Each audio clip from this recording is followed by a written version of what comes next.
So welcome to October. Everyone has a voice. First of all, we want to thank the Brockton Library and Director Paul Engel for giving us this wonderful space. We have a good lineup on our open mic. We have a good, nice combination of poets, young and our mature poets. Very good.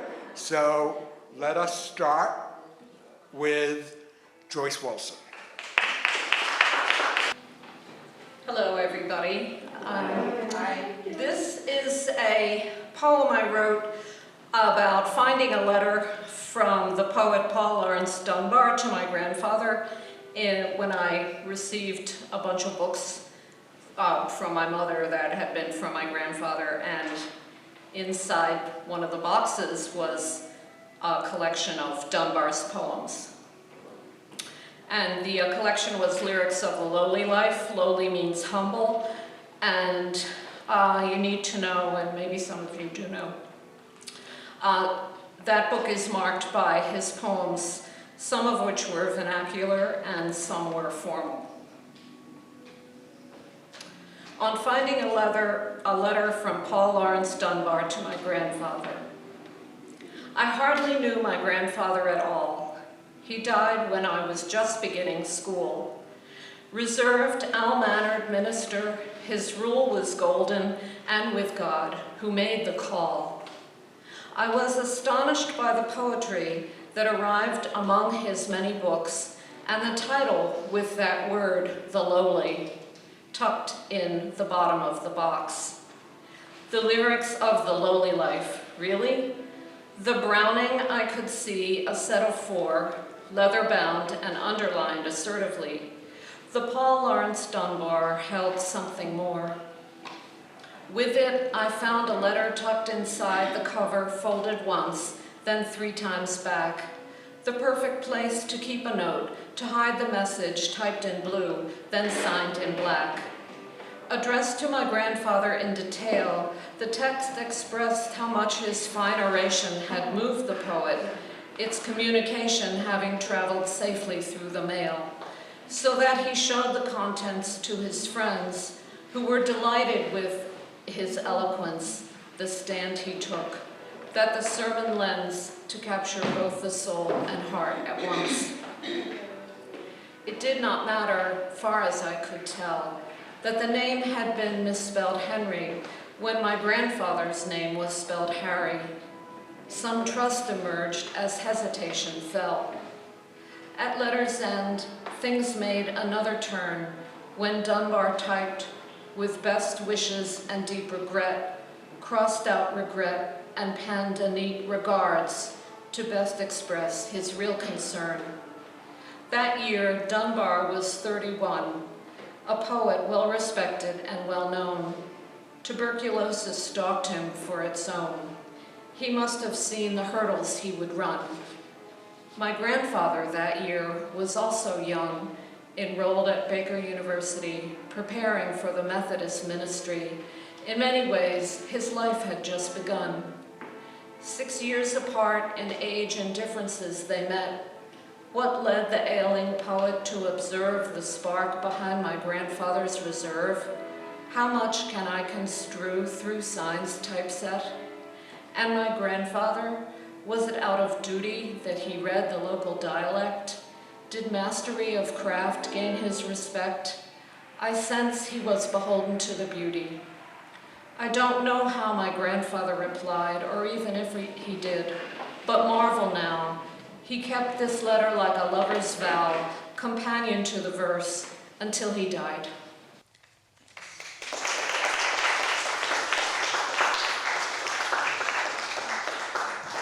Thank you, Joyce. Thank you. Let's a round of applause for Joyce. So I am really pleased to introduce this next poet. She's been a regular even before the pandemic hit us. She was coming to the readings, and her poetry is growing just as she is. I'm pleased to introduce Anjali Andrade.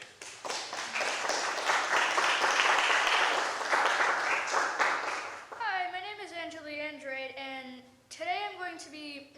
about school because yesterday it was kind of like all these ideas were rushing in, and I was trying to put it together yesterday, so then I wrote it out. Well, technically I wrote it out yesterday and then I copied it at karate class today. So, here's the poem. School. ELA is my favorite. Math, no thank you, please no. Writing, my most favorite. Lunch is a lot better than recess. Recess, with everyone hogging the ball for soccer, it's kind of boring. Science, sure, it's fun, but there's no explosions, sadly. Specialist. At music, I got to shake some kind of maraca with beads. Art, sadly only 40 minutes, but it's still not boring. Health, the knowledge is much needed. Library, we learned valuable lessons. Gym, this week it was Columbus Day, but other than that I wish we had more time. Dismissal, at least I saved a Pop-Tart from a few days ago. Home, I took selfies with Fuzzy and sat next to Smokey.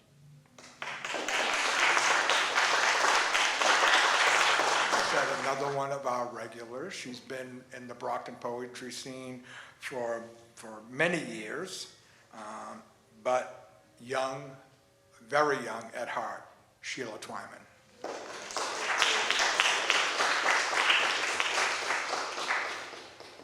So the inflection in the voice is everything. It was not many years. Thank you. Okay, this poem is actually based on a picture that I saw in a magazine of a very unhappy seamstress sitting in a chair. Has nothing to do with my family. The seamstress. I awoke this morning.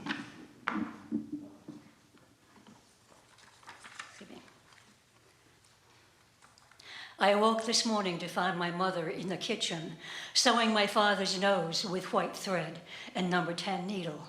His tears and hers mixing with blood, diluting on its way down through bristly scruff off into stiff, silent space. You should have seen the other guy, he said, and winked when he saw my eyes open round as my mother's apple-red pincushion perched on the table's edge. Shush your mouth. To him, maybe to me, and we added nothing to the ear-splitting quiet. My mother sews our neighbors' lives, the heavy curtains old Mrs. Ross hides behind, frou-frou dresses that barely contain Miss Smith as she prowls in the dark. Gaudy clovers for the Spivaks sagging chairs, stationed side by side in front of their TV console. She sews for us, too, darning frayed edges around our family's facade, appliquing excuses to conceal my brother's penchant for other people's cars, embroidering reasons for my sister running away twice, my overdose last year. Dad's face is a Frankenstein grid for delicate mending, dull red swath across his right cheek, left temple crescent, ugly chin gouge, and now a beaten path of buttonhole stitches on his once aquiline nose. My mother has retreated to the corner, her back to all of us. Her fingers weave in and out of heavy black cotton, gathering row after row into small honeycomb patterns, drawing the threads tighter and tighter until the intricate smocking curls and twists like boiling tar. Not like my family.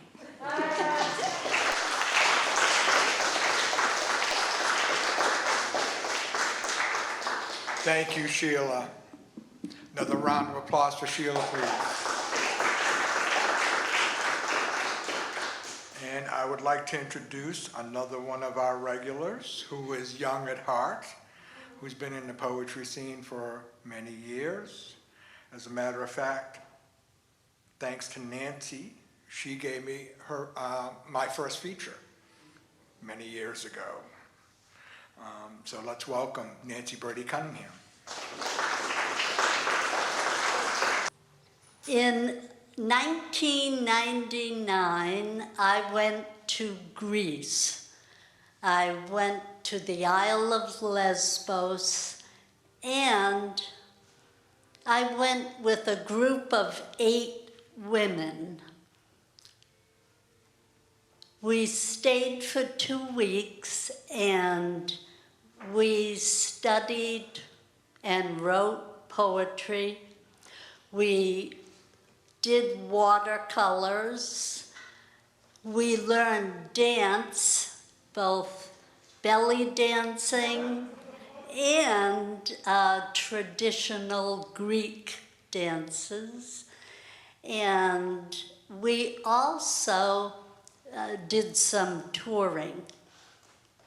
So the last night of being on Lesbos, 2 of the women and I went out to a local tavern. And hard to believe, but in the probably first half hour we were there, a man came into the tavern on horseback.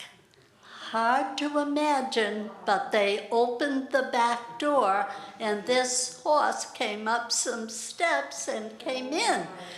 They were the entertainment.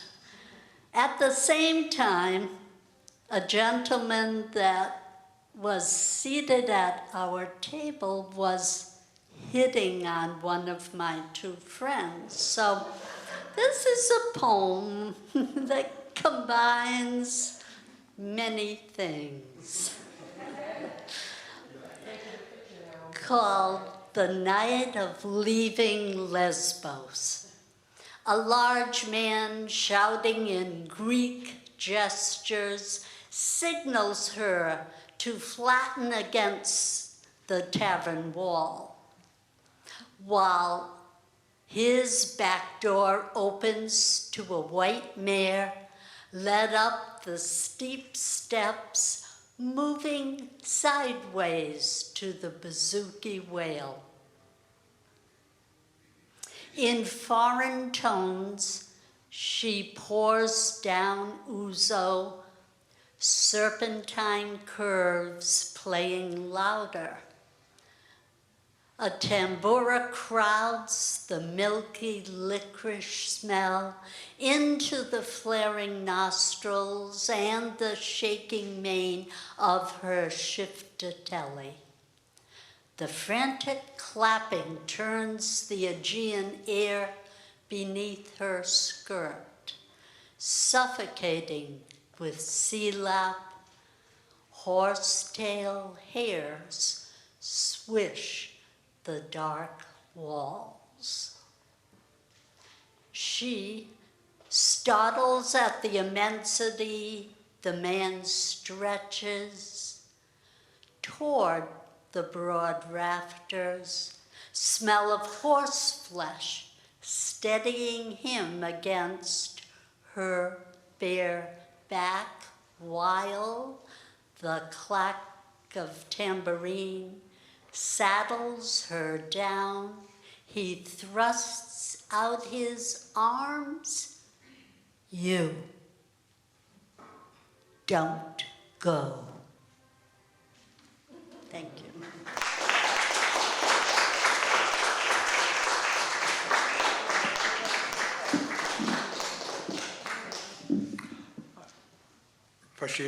For Nancy Brady Cunningham. All right, can everybody say Opa? Opa!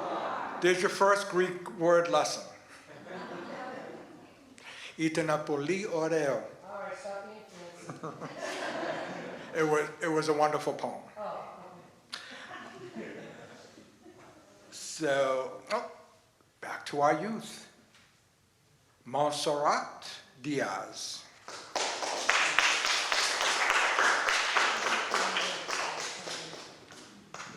Well, hi, I'm Montserrat Diaz. I am in Mrs. Smith's class.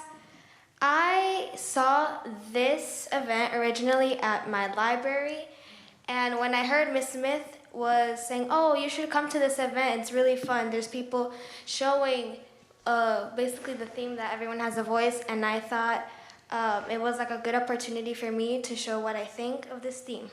So my poem is called Making a Difference. How many speeches or debates have you heard? Politics, economics, population, modern society, agriculture, education, lifestyle, fashion, all things we see on TV. But are you really paying attention to the speaker's emotions, their intentions, or their true message? Each and every person has a goal that they are trying to display for the whole world to see. Some have even risked their lives to help change the world. Caught up in work and tasks in our heads, sometimes we can't even see it. We don't even realize the changes that people are making every day.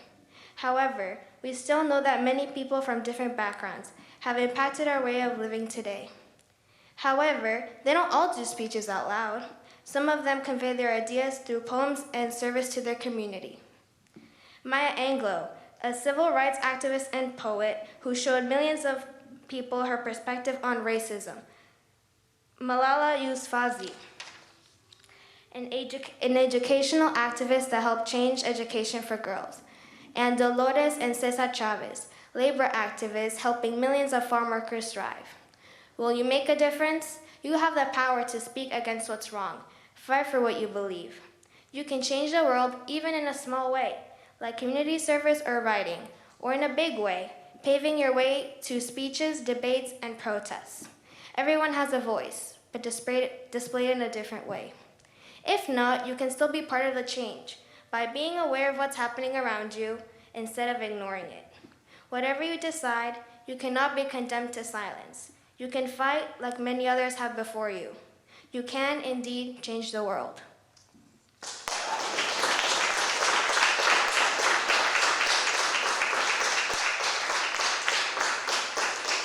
Let's give it up for Montserrat. We're going to be doing a seesaw thing here. Another regular, Trish Clinton. I'm reading two because I didn't get to read one last month. Okay. Anyway, this one's called Autumn. It's a little dark, but you guys will get the hang of it. Anyway.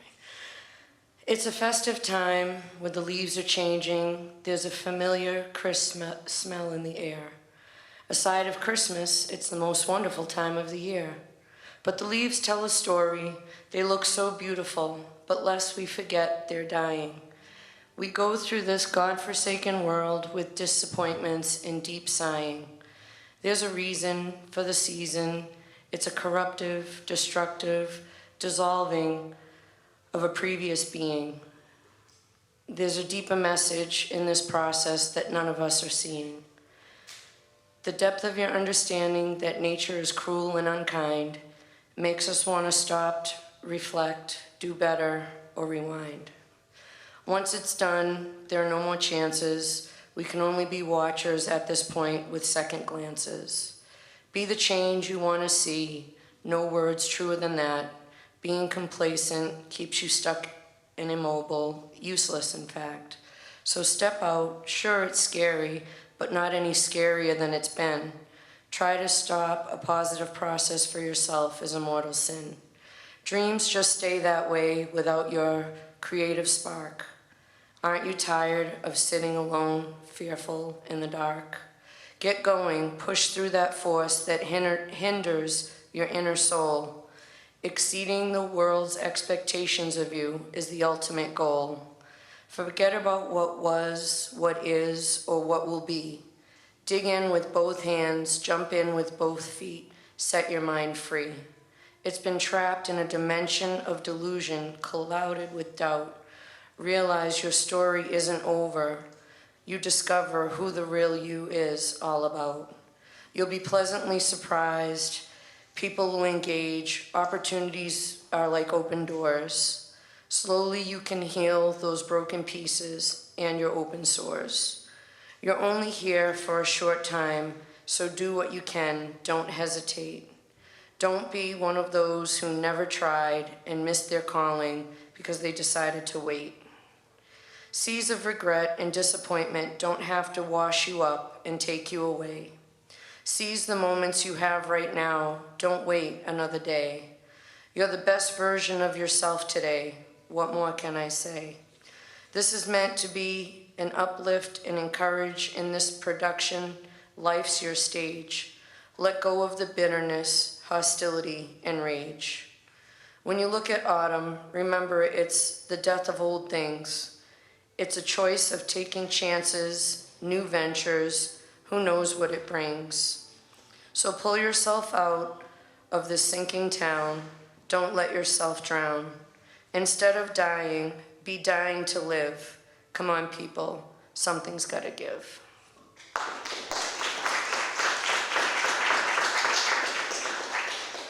This one I didn't title. It's really personal, so I'm just gonna read it. Battered, bruised, beaten down, used a lot, but I still have a big heart. Traveling on this road alone, no one to call my own. I'll begin again. Where do I start? Will you care for me? Take a firm hold of me, so tight it feels like you'll never let go. No longer want to be a victim in this rocky picture horror show. Have I lost all hope, forgotten dreams? Nothing in love is really as it seems. You can't go back once that time's lost. I'm weighing my options and counted the cost. I can't be alone and I can't be with him. Will I ever break this vicious cycle or succumb to every weak-willed whim? It's sexual, erotic, but mostly painful and disconnected at times. Running on empty, how do I make it through this toxic relationship following these blurred lines? It's as if I'm driving too slow on this fast-moving highway, waiting for a fatal crash. Take a moment to see where I am and get the hell out and make a mad dash. If I don't, I'll remain trapped in this chaotic situation that screwed up my mind. Seeing I was never anything to him, furthest thing from a friend, he was unfeeling and unkind. The world is crafty and cunning, causes a steady athlete to halt in his tracks and stop running. I give into this false sense of love and do every lewd and unimaginable act. I defiled my body again. Why? It's gonna end in misery, and that's a known fact. There's consequences that reap disease of the spirit within. Gotta stop saying yes to this sin. That turns and toils, it's upsetting, unrelenting torture that's like carrying a heavy debt. I'm emptier than before, disappointed in myself, full of shame and regret. We can't fathom how much deceit dwells within a sinful nature a man possesses. It goes beyond all reason, creates nothing but confusion and big messes. I'm too old for this crap. How did I get myself into this place? I'm not going through the motions of shame and disgrace. I'm better than this. It's wrong. It can never be right. I battle these demons in my head all day and night. You tried to keep me to yourself. Now you lost me forever, my dude. 'Cause you're just selfish and outright rude. Looking in the mirror, I am judging myself to such a degree. Misguided views of me full of hatred, kept hidden, no one in the world can see. It's over, the finale, the end of my rope. Death seems like the only viable option. I lost all hope. But in my darkest hour, he came down from heaven and took my pain and set me free. Jesus, my Savior, to whom I have the victory. He was the light that completely took me out of my dark pit. There's more to life than chasing temporary highs, and I'm proof of it. So grateful that you're in my life. Though I resisted, you persisted, always in perfect timing. There's nowhere else I'd rather be, God, than in your loving arms. Oh, I skipped something, sorry. So grateful that you're in my life. I resisted, you persisted always, perfect timing. I'm gonna hang on as long as I can this time, though my road's increasingly winding. There's nowhere else I'd rather be, God, than in your loving arms, being shielded from men with daggers causing me insidious harms. My life's being forever changed for the best. There's no one else in the universe like you, Lord. You're a cut above the rest. I'm willing and ready to leave my past behind and start this brand new quest. Thank you.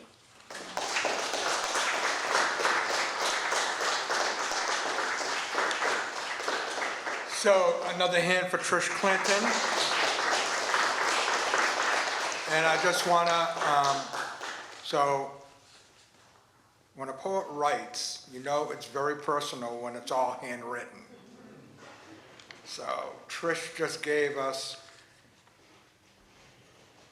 her personal struggle, all handwritten for us. I'd like to welcome up a first-time reader, never read here before, Kate DeMarca.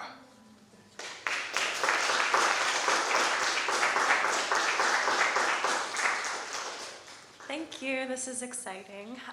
This is my first time in this beautiful library. It's gorgeous. I have 2 short poems. This one is called Words Hard to Find. We make promises to ourselves, too hard to keep. The red-winged blackbird reprimands. He flies from the rushes before me to the tree boughs behind me and won't stop his grating chatter. Below me, the gentle cheeping of ducklings. The mother prunes her feathers. One of her babies, the littlest one, copies her with only fuzz to fluff. So few feathers now. Not yet ready to fly. Someday, someday.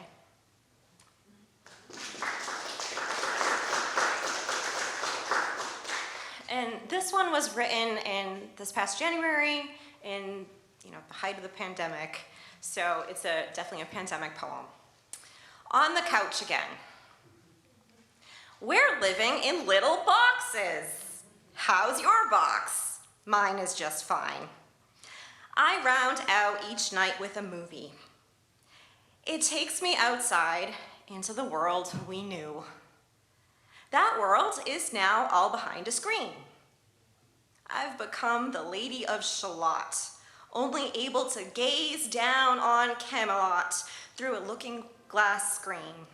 The television, the laptop, a dream, the mobile phone enabling FaceTime and Zoom. Sometimes the picture freezes and it's only me I see, my lips speaking, my eyes blinking, everyone else in their boxes still.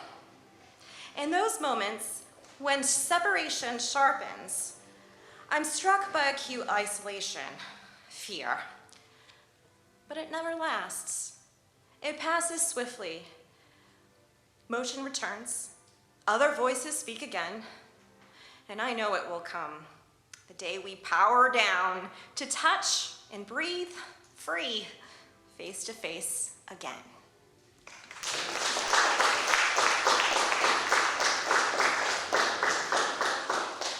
Thank you, Kate. Another round of applause for Kate DeMarca.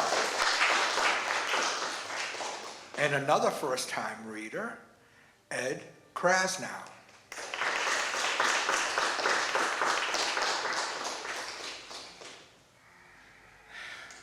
Thank you. This is a poem about a specific time and place with a friend who'd gone through a lot of loss. Setauket River. I sit by the Setauket River with Mary. Her English setter paces impatiently, not understanding why we just look at the water. Scores of birds sing around us. Planes ascend and descend overhead. A train blows its horn in the distance. A frog trills. We overhear a family talking in their backyard across the river. A blue heron flies overhead, following the river like a trail.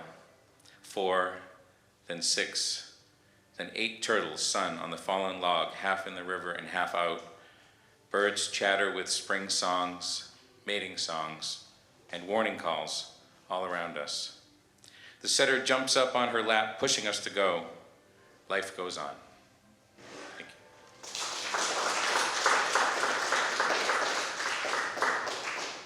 Thank you, Ed. Another round of applause for Ed Krasnow. And now we're going to bring up one of our young poets, the mysterious Tyler G.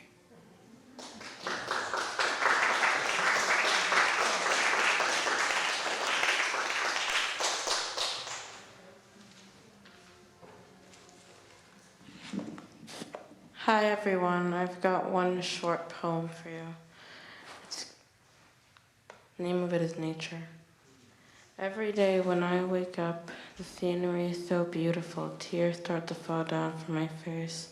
I see lovely autumn leaves of a soft twinkle as though they are smiling, while in the action of slowly falling down the trees which are loaded with brown and yellow leaves. It is as though God himself is watching over this vista and making it perfect to live and smile. Nothing interrupts the leaves as they fall, which I love. They just fall, and their family and friends go with them, which is just wonderful. The sun watches over everything, promising nothing bad could possibly ever happen to the magnificent, wondrous leaves which can leave us breathtakingly in awe. Oh, what glorious leaves they are,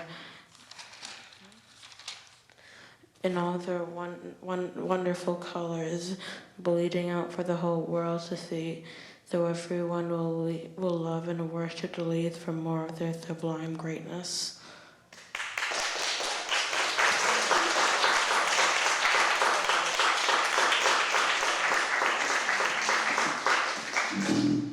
Another hand for the Tyler G. Next up on the open mic, Amelia Engel. Hi, I'm Amelia. It's nice to meet you. Give me 1 second. Like deep in the camera roll here. This poem is called Weary Women. I wrote it a very long time ago for English class. She sleeps on a sofa in the modest saltbox house by the freeway. Her intellect makes its home in the back of her throat, a pill she could never commit to swallowing, a poem she could never commit to reciting.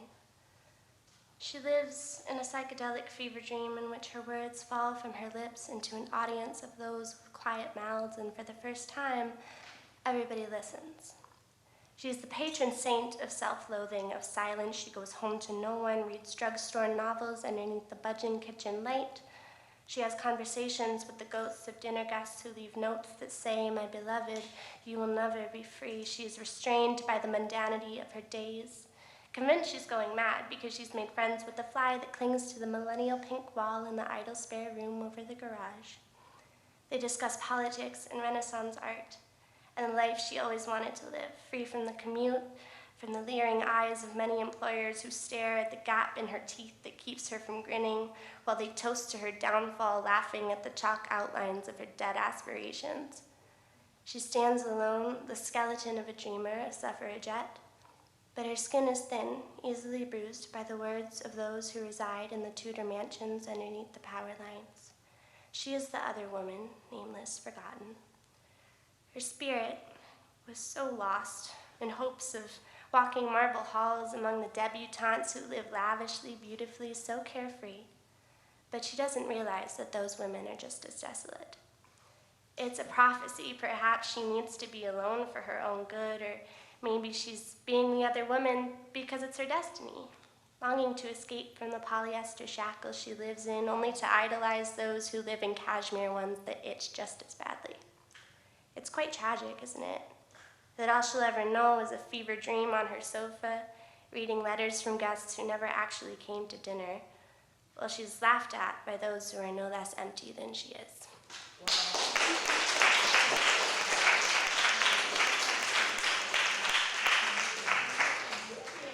Okay, I heard a wow for that poem.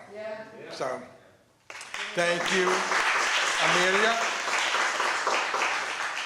Next up on the open mic, Ruel Francis.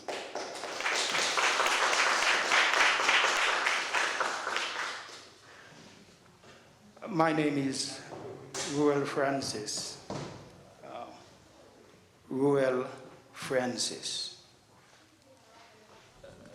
This poem that I'm reading to you is entitled Move Along. Get going, dear fellow, and make haste. Move on along. There's no time to waste. You may be contented to remain here at ease, but ahead of you is a better prize to seize. Look to your books. Don't let them gather dust. Read the pages for your mind to adjust. Within those leaves is what you need to learn to progress in life and living to earn. Never will you regret the time spent at task. The information gained will forever last. You think that all knowledge you will never need, but you don't know for sure where the future will lead.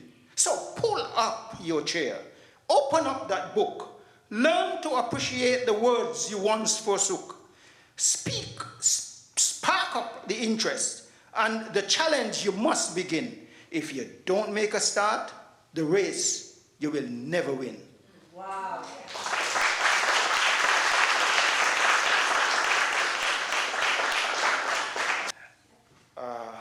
This is another one, the feeling, a feeling. And I suppose it could express sometimes some of the things that we human beings go through. A feeling. Times when you're feeling worthless, although full of worth. Times when you wonder if all that's in you will ever come to birth. You're full and overflowing with ideas never ending, but bereft of intellectual oozing is tantamount to mental abusing. Protocol gives no chance, initiative to advance. The rubrics of system regulation stymie progressive embryo formation, stifle passion's burning fire, and kill the zeal to attain higher. No one but you can fully align the feeling of being on the sideline. When you know all the same, you can be more worthwhile in the game. Kicked about, thrown around, seed status, product of ignorance, behavior of the careless, oblivious of the sleeping power within a seed frame endeavor. Subdue light all ready to burst through at the least opportunity, to react to action or reaction. Ignore the feeling of humiliation. Work at peak operation with parenthetic dynamism in every task, even with criticism. Eat humble pie if you must, to sustain a fervor that will not rust. The power within must explode and give expression, not erode the will to satisfy a need, to soar unfettered and to succeed. Thank you.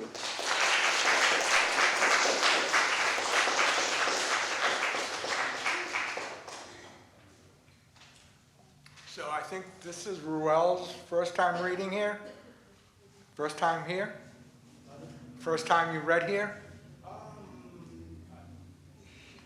Years ago. Oh, years ago. So it's the first, brand new to us. And I think I heard another wow in there too, so that was. So before we close out the open mic, is there anybody that would like to read that hasn't come up? Okay, so it's my turn. So I have a poem for you. I guess this is living through the pandemic and watching too much TV. There's a couple of naughty words in here for the youth, but it couldn't be helped. There, I feel better. My life is a shit show. I'm trying to keep my head above water. It's lukewarm, like my personality.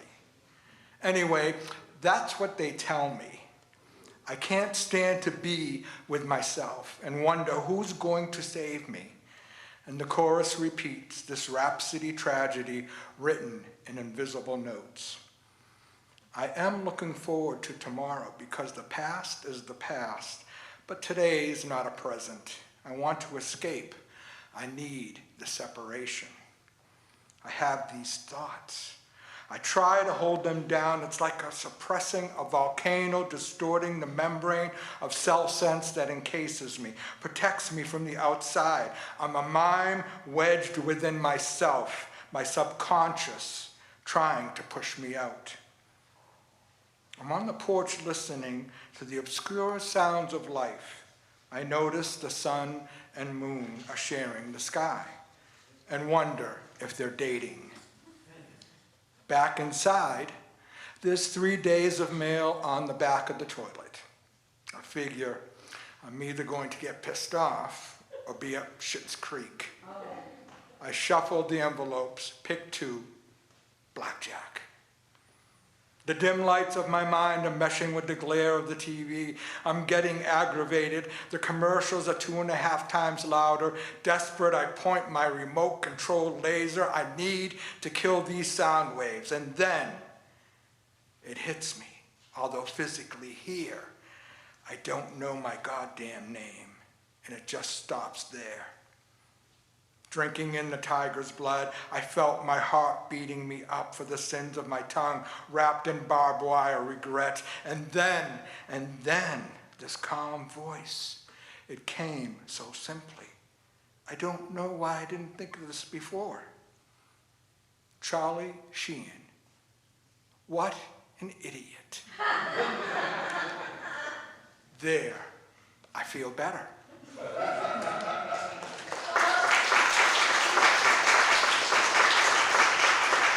Thank you to all the open mic readers. Let's give them a round of applause. We're going to take a short intermission. Nicole Roche will be up first.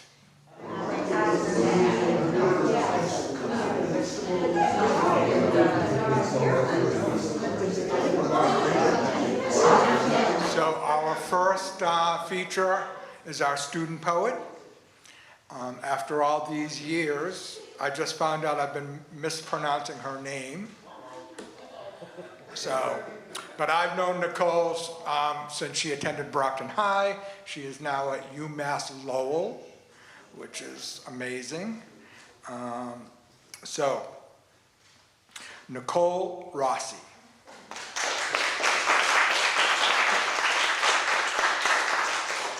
Poetry has always been important to Nicole. It's been her voice when she couldn't find the right way to say things, her anchor when she was lost. But she took comfort, and she took comfort when she's been in pain. Throughout the years, she has changed, but poetry has been the one thing that she stuck with. And she hopes one day to use her poetry to help young women like her find her voice. It is my pleasure to introduce Nicole Rossi.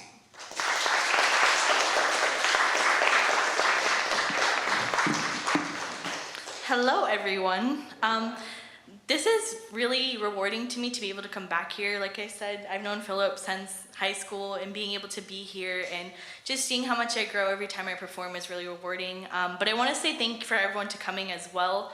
You guys have been great, and it's just really inspiring to just be here again.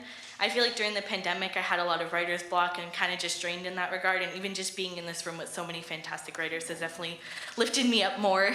And the last thing I'll say before I get to my poetry is I want to say thanks to Philip again. He always has this way of knowing when I'm feeling my lowest with my writing, and all of a sudden I'll just get a text or a call from him. And then suddenly he's pushing me to do a new project and pushing me to write again. So thanks for always doing that for me. And one more thing, my content does have a little bit of swearing and really light topics of sexual violence as well. So just so you guys know. So my first piece is titled, Is This How I Prose? I struggle to write my story. What details do I include, and what do I not? Do I dedicate a page to love I never had, or do I briefly mention it?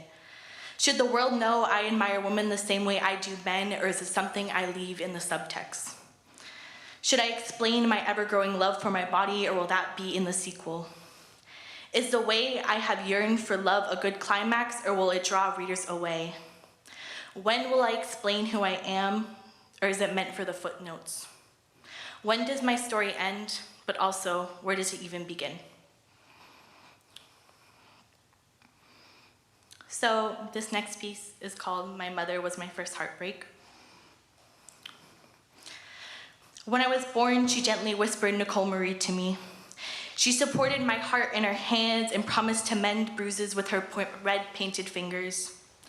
My knee scrapes would be cured with her kisses and sadness with cuddles. Nights were spent playing with their hair as I wrapped blue scrunchies around her strands.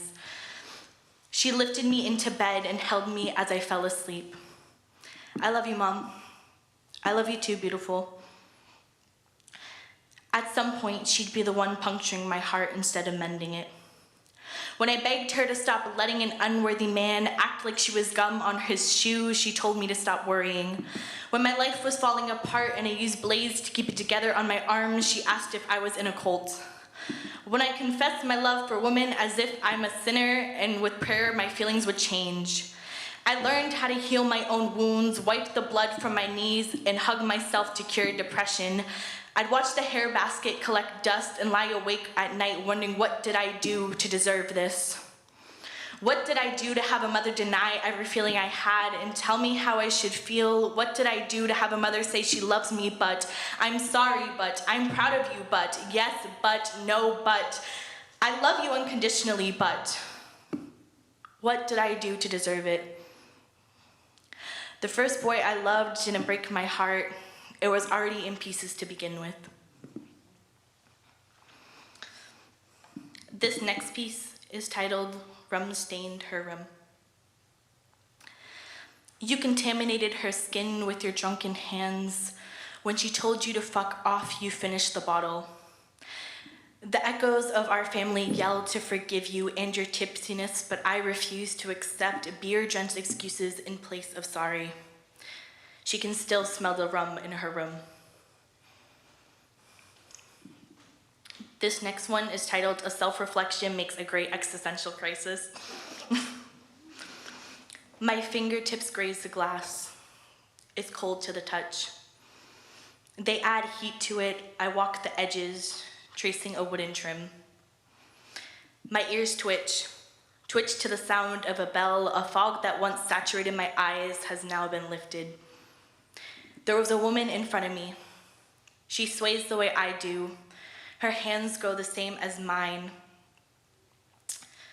I thought my curiosity would surpass hers. I pushed the glass with my hands. Who are you?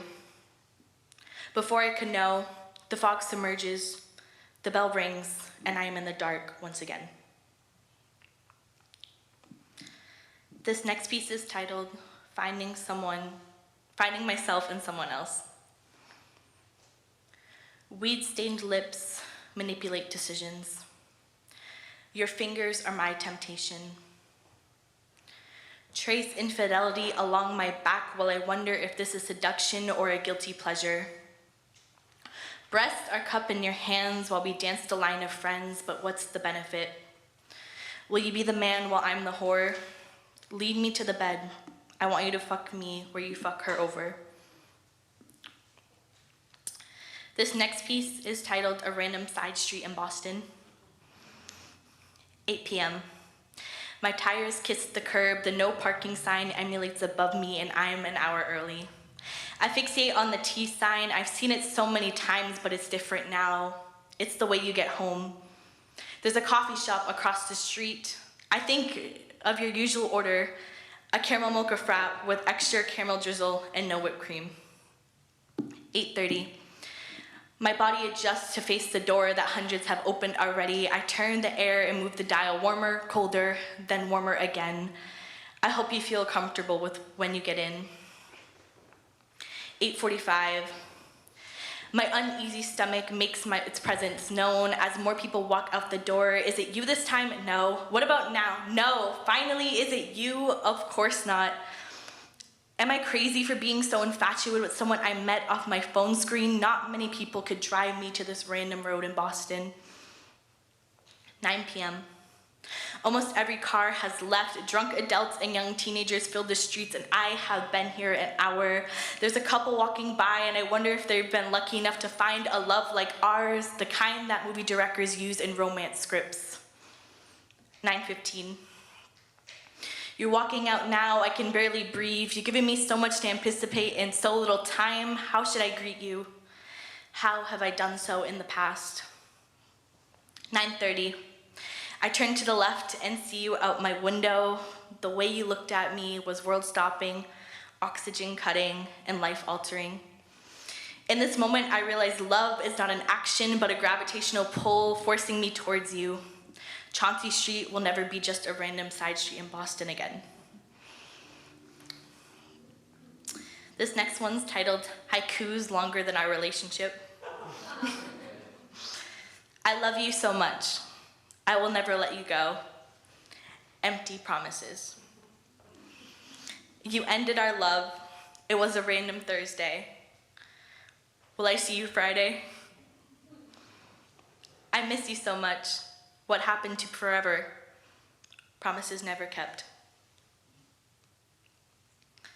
This one is titled, Is Right Person, Wrong Time a Thing?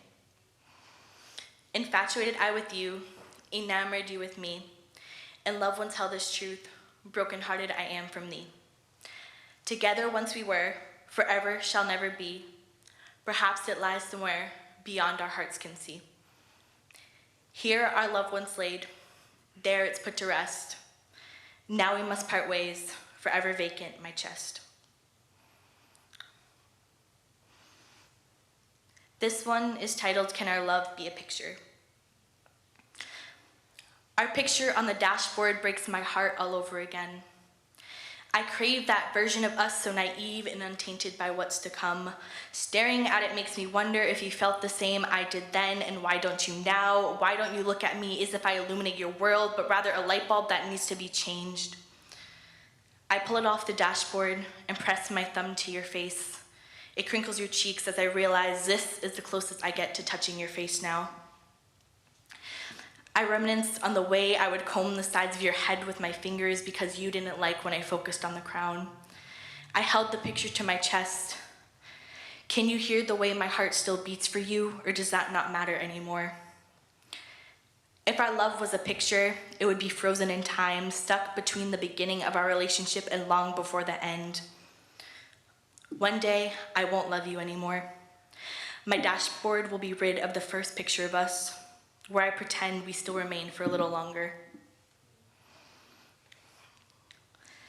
This one is titled, This Is How I Prose. My mother and father let go of me too early. I am lost and alone and feel solemn. I watch them slip their hands out of mine and bind themselves to others. I walked most of my life alone and afraid, desperately wanting to cling on to someone, hoping they would hold my hand instead. It has led me to doubts and tribulations. Some of these things are tangible, but most are not. Here I am, leaning to find the answer within myself. I can't control how my story begins, or perhaps how it even ends, but I can control the present. Thank you, guys.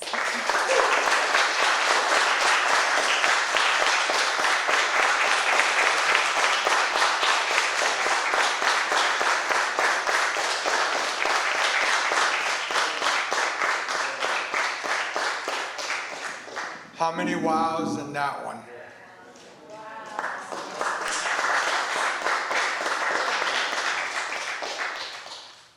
So this is Reggie's bio. I've known Reggie for over 20 years. And every time I see Reggie, his poetry elevates. We're down here, Reggie's up here.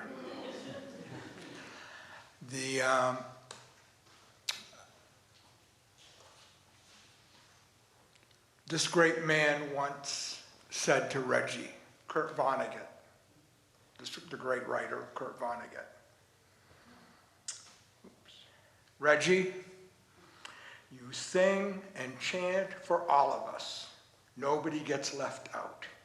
Let's all come together in our own spaces and share some extraordinary poetry. Ladies and gentlemen, Reggie Gibson.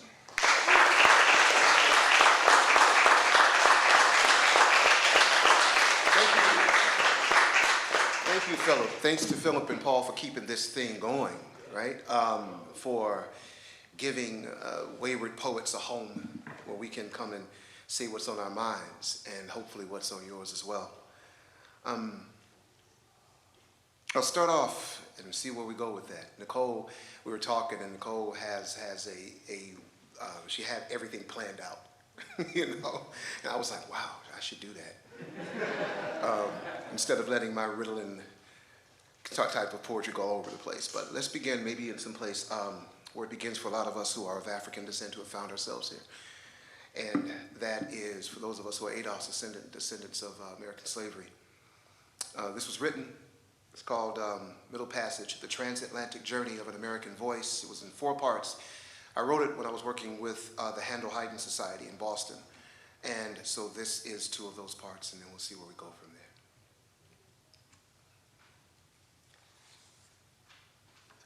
The ship. The ship, the darkness, the voice. The wanderer, the Clotilde, the wildfire, the mother of God, the nightingale. The ship came like empty belly. The ship came like a fist in the water. Its sails, white knives in the wind. Its keel like a cutlass on the wave. The ship was a hard hand chopping the chart through ocean. The ship was a galley trailed by sharks. Both the ship and the sharks learned to grow fat on the human. The ship was a dance of dysentery. The ship was a cathedral of African bleeding. The ship churched the wine-dark brine toward the scarred cross of a new country. And deep in the rank and the rot of the ship were the voices. And the voices quivered through blood-battered mouths in lamentations so ancient they had no names. And the voices became the pitch and roll of water purpled by bloodstorm, became the sound of bloody water storming against the hull of the ship. The voices became the rattle of chain and shackle masticating flesh. The voices were the child's cry, the child crying as she was ripped from the mother's breasts. The voices were mother's breasts weeping with milk without meaning. The voices were suffocation, breathing denied by the human-made miasmic darkness deep in the rank and the rot of the ship. Yet the voices called out into that darkness, called above the aches and the rapes and the whip cracks, called above the stains and the pains and the lashed backs, and the voices began to tremble toward one another. And then all the trembling voices gathered into one voice made of many voices. One voice made of many voices. And the darkness trembled, and the darkness began to be beaten back, and the newborn voice made of many voices felt itself growing, felt itself strengthening, and then it felt the darkness shrinking. The rising darkness and the scarred cross, the troubadour, the salamander, the tekora, the desire, the Jesus. And as the darkness shrank, more voices joined the voice, began to unite and fight against the shrinking darkness, and the voice grew many voices strong, but the darkness was ever present, ever watchful.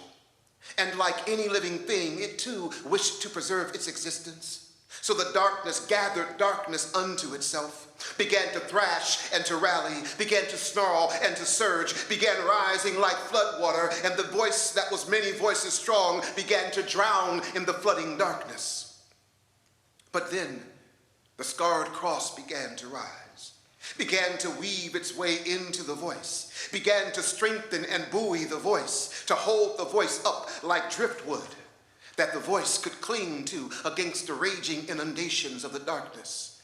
the scarred cross, the meeting place of forsake and salvation, the intersected space of earth dust and heaven hope, the stitching together of ancient way and new faith. And this new faith stirred a familiar strangeness into the voice, like a long-held longing newly remembered and moaned in another tongue. And this voice was the sweet weep and the wonder wail of the world-weary heart. This moan became the hum and holler of the holy ghostly hymn haunting the enslaved soul. And this too became the voice. And the voice began singing so sweetly of salvation that the voice itself became salvation.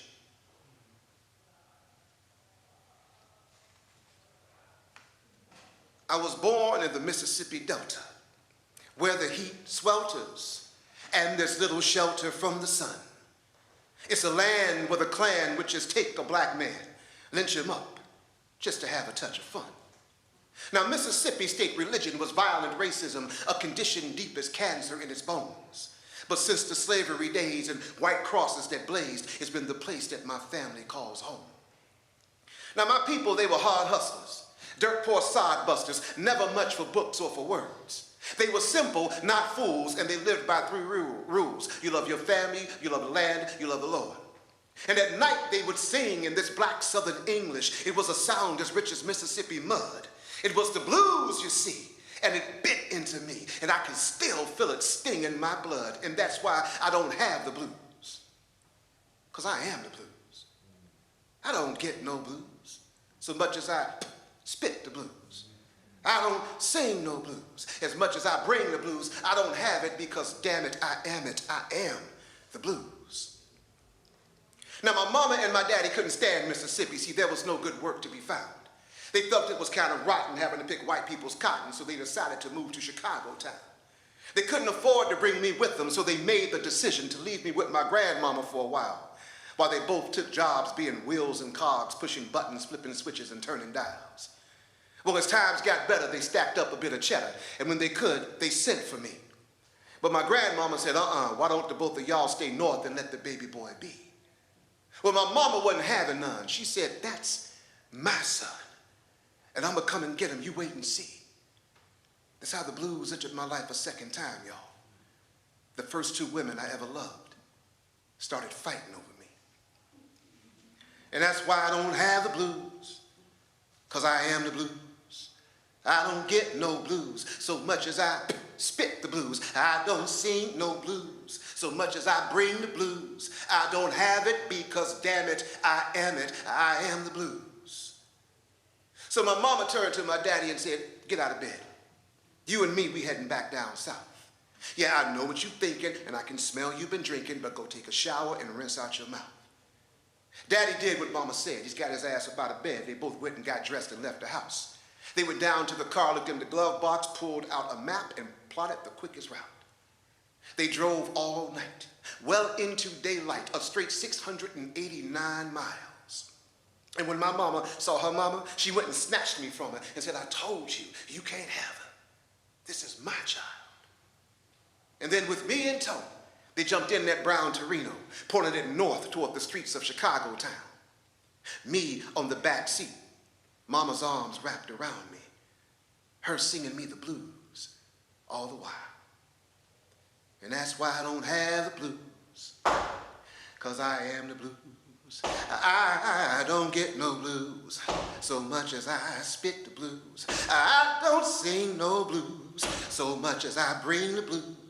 And I don't teach no blues so much as I preach the blues.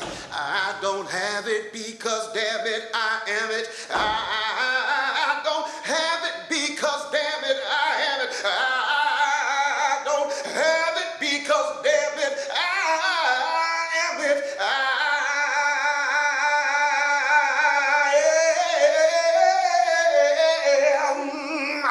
the blues.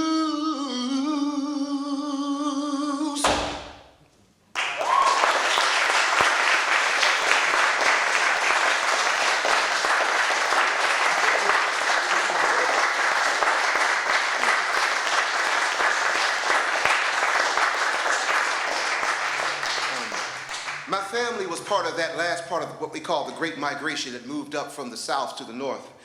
And after the Civil War, a lot of African Americans began to hat up and move north because, believe it or not, Southerners were not trying to include us into their culture. So many African Americans headed north to go make some ends and to get away from Southern oppression. My family was part of that very last wave that came up, that huge wave that came up in the 1960s. And so as it is with immigrants, they usually stay with people who they know, they bring with them their culture, and then they bring other people with them once they make and establish a foothold. And so where I grew up in Chicago, the West Side was also known as Mississippi North. Like we have a Chinatown and a Koreatown and an Italian town, that kind of thing. We also had a black town called Mississippi North, and that was the West Side. And it was because everybody there almost was from Mississippi. And so that meant a lot of people brought with them their religious beliefs. Of course, those religious beliefs went into churches. And what it is that you can go into my old neighborhood right now, and it's like every other block, there's like 5 churches, right? Now, one of the things about this, right, that I found nourishing was how on any given Sunday you could walk down the street and you would hear some of the best gospel music pouring out from one church to another. So we became inured to it. Pretty much it was like it's just the way it is, you know. But every now and then you would hear one voice, right, that just makes you stop. And it just gets inside of you somehow. And you know, like in Star Trek, that thing that beams people up, it just takes the bonds between the molecules and just splits them, right? This would be the kind of voice I'm talking about. When we hear that, like in African American culture, when we hear that, we don't say that that person can sing. We say that person can sing. Right? Sing, right? They get into the song and get asymmetrical on that ass. You know what I'm saying? It's like what does Dickinson tell us, right? Tell the poem, but tell the truth, but tell it slant, right? Well, this is what they do. They slant you into the piece. And also, when we run across somebody who has a certain je ne sais quoi about them, we don't say that individual has a thing about them. We say that person has a thing about them, right? So what I'm hoping you'll do right now with me is to practice some very bad black English. And when at one point I'm gonna just say that thing, be thankful for that thing. Can we try it a little bit? That thing, be thankful for that thing. Okay, and we'll get it. Now for each one of us who's felt it, you know it's the sweetest feeling felt. That gentle touch of spirit that makes all defenses melt. It evades our attempt at language, yet speaks through everyone, and at times when we are silent, you can almost hear it hum. It's the reason why we fall in love. It's why particles come in pairs. It's the yin and the yang of molecules. It's why E equals MC squared. It's the reason we need poetry, because some phenomena can't be named. And I don't care what it is that began all this. Let's just be thankful for that thing. That thing. I'll be thankful for that thing. Now, I'm not telling nobody here nothing nobody don't already know. And that is everything is connected from the macro to the micro. Don't believe your deceiving eyes. Look deep inside, you'll see it's true. That there's a universal union between the universe and you. Now, some find it in their religion, some in their famous books of old, some through the arts and the sciences appearing through a micro or a telescope. But it's the mother of all mysteries, from DNA to the Big Bang. And I don't care what y'all call what began it all. Let's just be thankful for that thing. That thing. I'll be thankful for that thing. Once again, because that felt good. That thing. I'll be thankful for that thing. We're talking Cosmic inflation, quantum fluctuation, protons and neutrons colliding into deuterium, then into hydrogen, then into helium. Next comes this light out of a plasmic darkness, and then comes the time that the stars begin their sparking in nucleosynthesis. First stars explode, and then another generation of stars begin their genesis. Dust balls forming, planets borning, Earth is then birthed, and then life begins dawning. Prokaryote, cyanobacteria to eukaryote, then multicellular. Life begins to settle in, fish to amphibian, reptilian, mammalian, primate, great ape, then Homo sapien. Whatever it is that began those things I named. Let's just be thankful for that thing, that thing. That thing. Be thankful for that thing. One more time I said that thing. Be thankful for that thing. Thank y'all for playing along. Now, when we came up, my family was part Baptist, part Pentecostal, right? The difference between the two is whether or not you catch what they call the Holy Ghost. All right? But Pentecostalism was basically Sunday morning disco. You know what I mean? And that was without the disco ball. But my mother moved away from that. And she didn't want to be any part of that, and so she brought us into her religion. And her religion was when she became a Jehovah's Witness, right? And y'all know the people who knock on your door on Saturday and get you out of bed, that kind of thing. That was my mom. And so it came a point in time when I found that my mother's religion was too small to contain my growing sense in the world. And so I eventually left it. And what that has meant is that my mother and I, we really haven't had real conversations since I was about 17 years old. So we have gone 10-year stretches without speaking to each other, because Jehovah's Witnesses, they practice something, they call it disfellowshipping, but they practice, it's basically shunning. They don't speak to you, right? Unless it's absolutely necessary. Somebody dies or you have a child born, that kind of thing. And so I've grown used to being without my mother since I was approximately 17 years of age. She's sort of like my Pluto, you know, that kind of thing. Was once a planet, but not right now. You know, that kind of thing. And so it's like, yeah, it's my mama, but not really right now. But this is a piece I had written, and it was to help other people who were Jehovah's Witnesses, who no longer were going to be a part of it.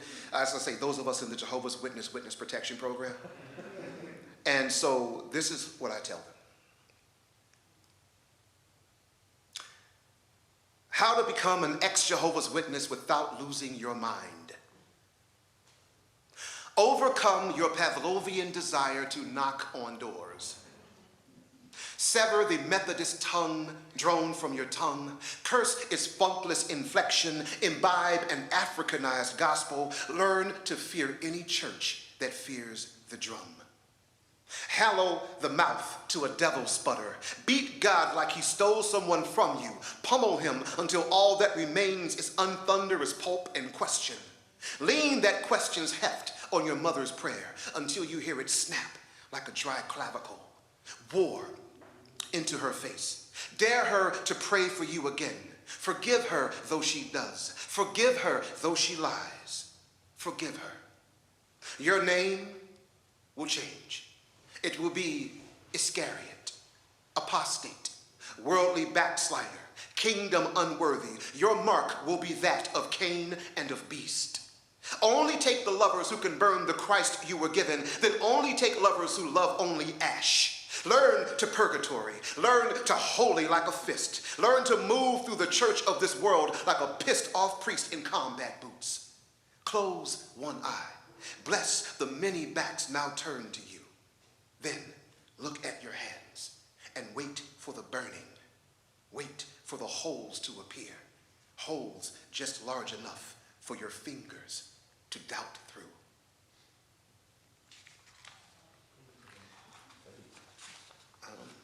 Now, I also was an individual who loved music, and I fell into the music that was very different from my parents, right? Any people know anything about that? You know, sometimes you like it just because it's different than your parents, right? One of the people who first reached me when I was younger, this was my first encounter with this gentleman. His name was Jimi Hendrix. And so I'm going back to a time when I first encountered Hendrix, but I'm also thinking about what's happening in our country nowadays, okay? And what we might be able to glean from that, or maybe it's just what I connected to it.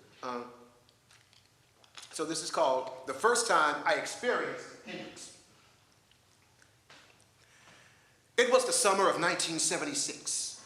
I was 9 years old, and America was drunk kissing itself in a year-long celebration of its 200th birthday.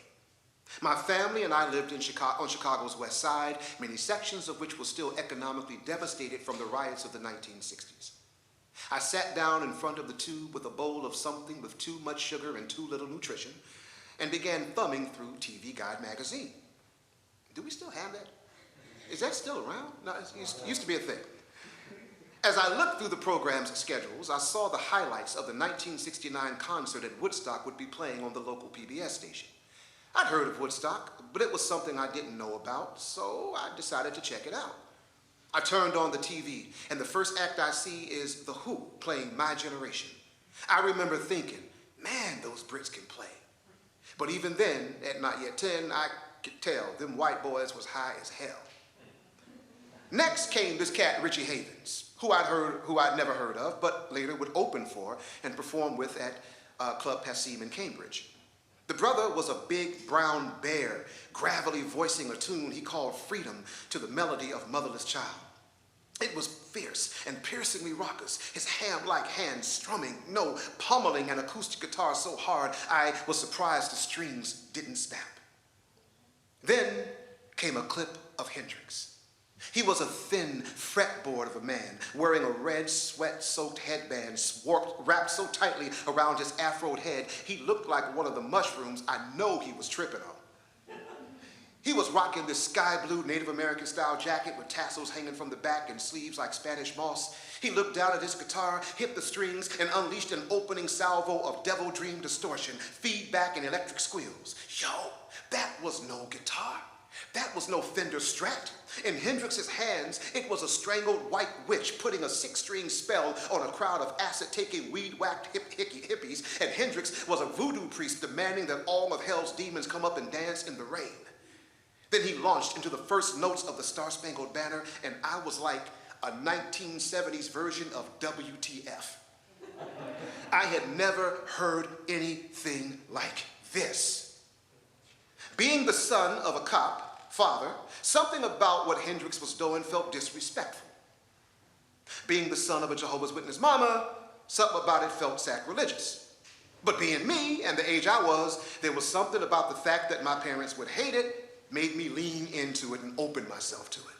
I mean, to take the American anthem and twist it in and out of recognizability seemed almost like treason. I couldn't help but watch and listen.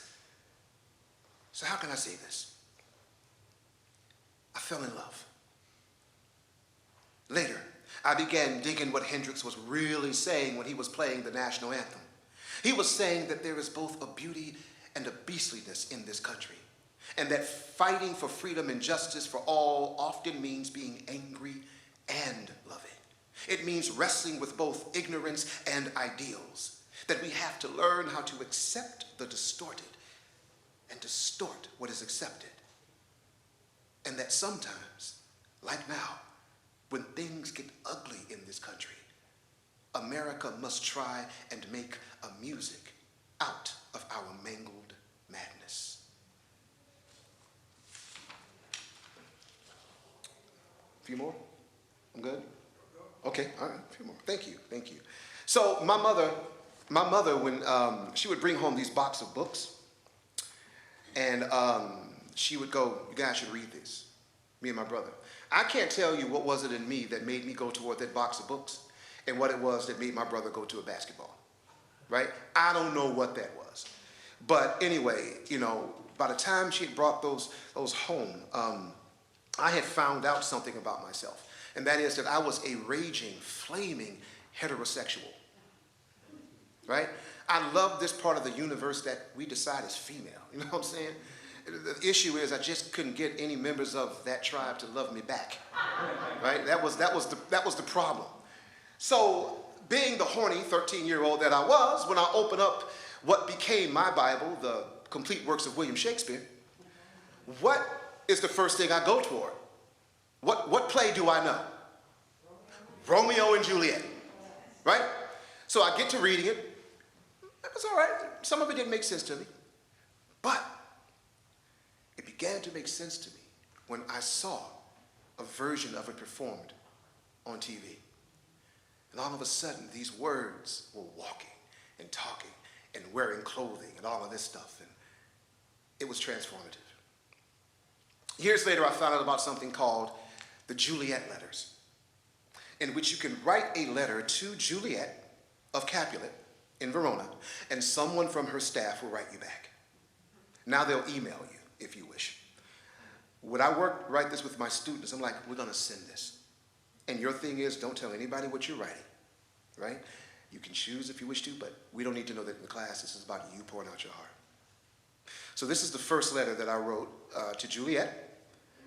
It took me a long time to name it. It's called Dear Juliet. And it's an epistolary poem, or a letter poem. Dear Juliet, I have always wanted to write to you. I've started this letter several times, but always stopped. I guess I grew unsure as to what a 21st century African-American man would have in common with a 15th century Italian girl, especially given that at the time you were born, African-Americans hadn't yet been invented. It's okay to laugh at that, y'all. It's cool. It's cool. I suppose it also would have been difficult to get a letter to you, knowing how your kinsmen feel about conversations between you and men of which they do not approve. And I am sure by now your daddy has talked to your peeps in Venice about Brabantio and that whole Othello-Desdemona thing. Tragic bit of business, that. I just want to ask you a question, though, Julie. What was Romeo really like? I mean, really? Yeah. I know. The story is well known, right? He comes to a party at your crib and all your cousins start putting a heavy hating on him. But the brother is cool as penguin poop. That is, until he sees you on the dance floor gyrating your hips to pan, flute, and fiddle. Then he steps to you like some medieval Mac Daddy, and next thing you know, you leaving your family and a whole house filled with bling to go and lick poison off his lips. Did you think to yourself, how doth one wearing such tights and funny shoes have so much swagger? Have you seen any of the films? Yeah, well, don't go see that DiCaprio one. I mean, it's cool and all that, but it's a bit overwrought for my taste. But that Zeffirelli one, with Olivia Hussey playing you? Shit, that joint is epic. Well, you that cute in real life? Look, I don't mean to peeve you out of nothing, right? I'm just saying. I mean, I know that during your time, you probably weren't that big on bathing, or sewage, or teeth. But I bet you had to have some kind of pre-Renaissance hotness happening. But yo, back to Romeo. Was there something in how he profaned the holy shrine of your hand? How he could not force his eyes to leave yours even when he gave you his lips' sin and then asked for it back? Or how his kiss was authored by some ancient book that only opens inside a young girl once? Sorry to talk so much about it. But ever since I was a boy, I've always wanted to be that kind of man. Now, even though I am married, and things seem to be working out a little bit better for me and my wife than they did for you and Romeo, I would still like to know, what makes two people love each other so that they would follow one another into death? Well, enough for now, Jules.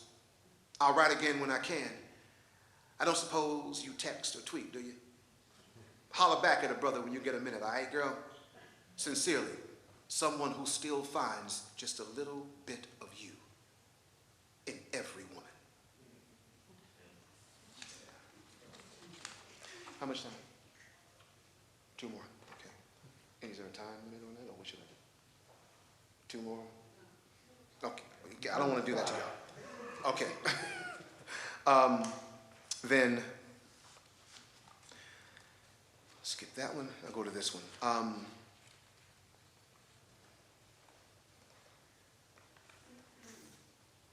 Yes.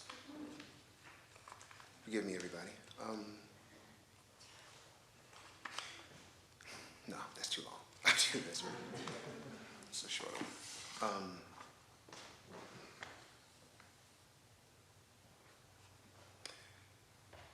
Black fathers. To be a black father is to fear you will outlive your children.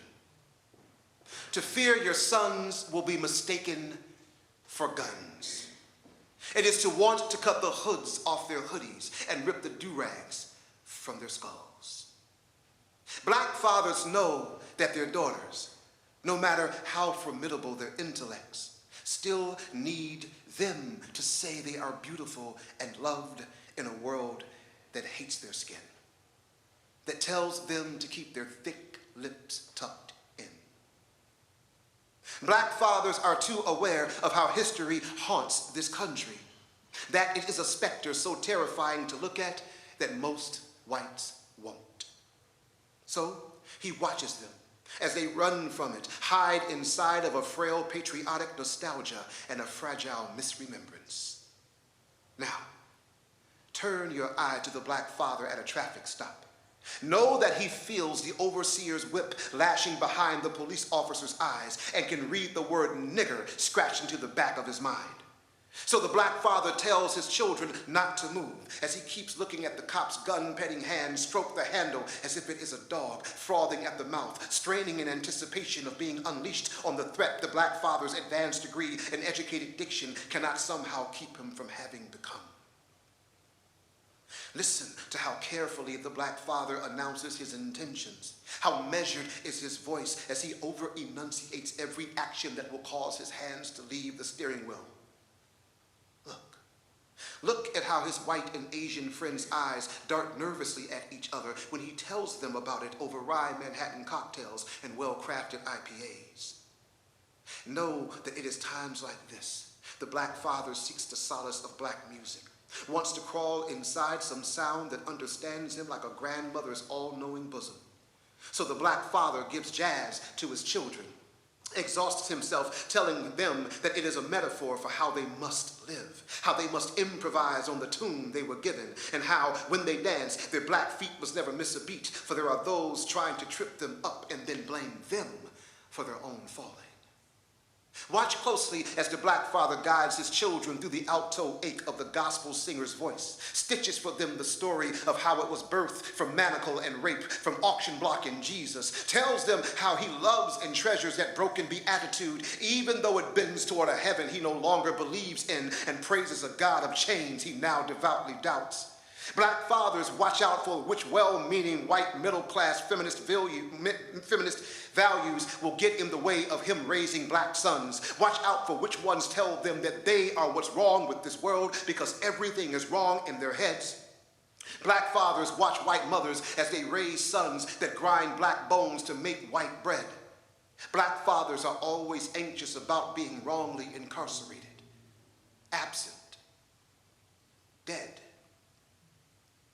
To be a black father is to live like two bruised fists, to always be looked over and then looked over, to have it taken as a given that you do not exist.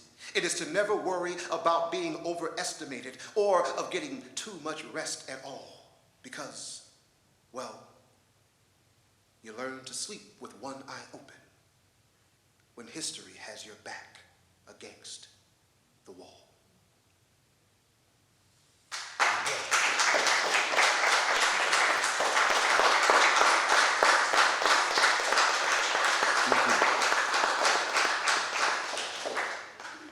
And I'll end with a shout out. This is one of the things I also go over with my students, which is about reaching out to populations and demographics of people who you are never going to be or who you are no longer, and wrestling with what it is in you that has maybe caused separation, right? And so I'll end with this. This is for you, the Vietnamese man who just arrived in America and is struggling to speak our language, who I have pretended not to understand for the enjoyment of Americans who'd forgotten they're the descendants of immigrants too. This is for you, Born into wealth and privilege you did not earn, but nevertheless are convinced you deserve. Yes, you with the legacy swagger and trust fund voice. I know you didn't ask for it, that it was bequeathed to you by your ancestors. I will trust there is something more to you than what you've inherited. Something inside you wishing to be other than merely ancestral wish. Big ups to that kid that doesn't care about the latest anything, who is comfortable in faded jeans and a t-shirt. Who could care less about what's in fashion? Because as a friend once told me, fashion is for people with no style of their own. And this is for you with a style of your own. For you who want to be seen and heard because this world tells you not to be seen nor heard. For you, born in a body that doesn't feel like home. I don't know what it's like to be you. Don't know what it means to look into a mirror that doesn't reflect me, but I am willing to listen if you choose to tell. I am desperate to keep confronting my narrow notions of gender. This is for you, you queers and questionings, who I have been taught not to embrace. Yo, I think I'm almost done working on that shit. Please be patient with it, brother. It's been quite a journey. This is for the imam and the rabbi at the airport, one on prayer rug making his third of 5 salats of the day, the other repeatedly bending at the waist, both of you hurling prayers eastward. May you find ways to live in peace beyond politic and coexist beyond the stricture of scripture and pass your wisdom to a world sorely in need of it. This is for you, the sloganeering bumper sticker and baseball cap. You whose Confederate flag and good old boy image ignites every fight and flight instinct in my lynch-fearing body and makes me court buying more than one gun. I like to think we love the same freedoms, that we want a country that works for everyone. Let's talk. See if we can find ways to make that happen. This goes out to you, black male teenager, criminalized since birth. You dodging the rifle sights of a world that would rather see a hole in your person than see you as a whole person. Who stuffs your ears with hip-hop and fuck the world. I know how it is to unlearn that poem of the bloody fist and unsing that song of knives. May you find a place in which you can smile and not have the world mistake you for bearing your fangs. To you, the ones I have been taught to fear, to hate, to ignore. Bear with me as I struggle against mother's mouth and father's fist and the myriad shapings and chiselings of culture. Bear with me as I muzzle my instincts programmed to bark above the human in you. Thank you.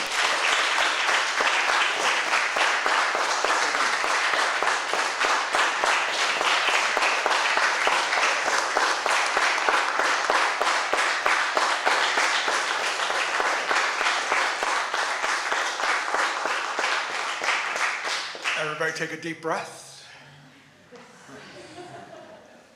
What do we say? Wow. There really is nothing left to be said because Reggie said it all for all of us. So let us thank Reggie Gibson.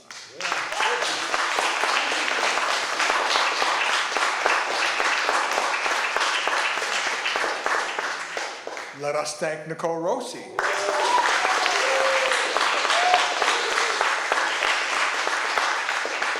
How about to all the people on the open mic?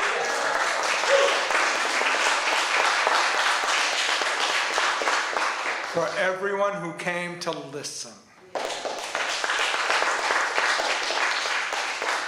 I want to thank Director Paul Engel for giving us this space. We will be back next month, November 20th, Saturday. Robert Knox will be our feature. And Vanya will be our student poet. So until next month, have a great month. Remember, everyone has a voice. Thank you. We'll see you next month.